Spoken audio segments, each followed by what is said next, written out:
The consequence will be significant the oil and gas in West Africa. In recent weeks, the epidemic which began in Liberia, Guinea, and Sierra Leone has gained permanent scientific. He got an 8 August World Health Organization declared a public health emergency of the international concern and qualified as a threat to world peace and security. The country's per capita GDP in 2012 was US $700 for the same year.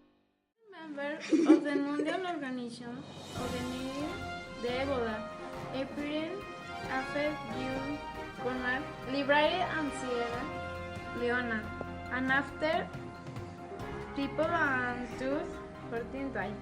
Making in the last year the majority of child Ebola attack again.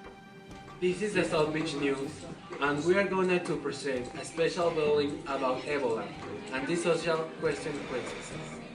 Another member of the Mondial Organization who head of the Ebola epidemic after him Conard, Liberia and Sierra Leone, and after people and the 214 died. And I just contracted Ebola in Africa like 6 years ago.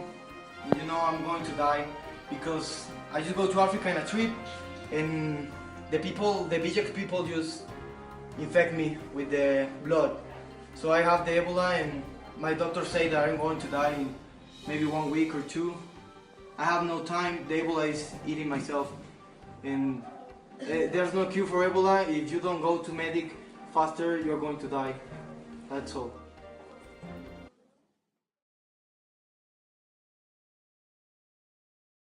Turning our attention back to West Africa and ensuring that medical volunteers and other aid workers do not face stigma and threats upon their return home.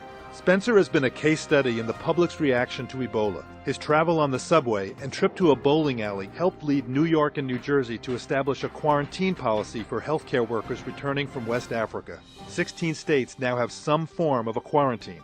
Carissa Guile traveled to Guinea with Doctors Without Borders. Now back in the U.S., she just finished a 21-day quarantine. My family had planned a trip to Cape Cod. My family member, he decided that he didn't want to come because he was afraid of me. Did you try to explain it to him? How it worked out was that he decided he preferred to stay home and not come. I don't want to make people uncomfortable. The stigma associated with Ebola is hampering efforts to control it in West Africa.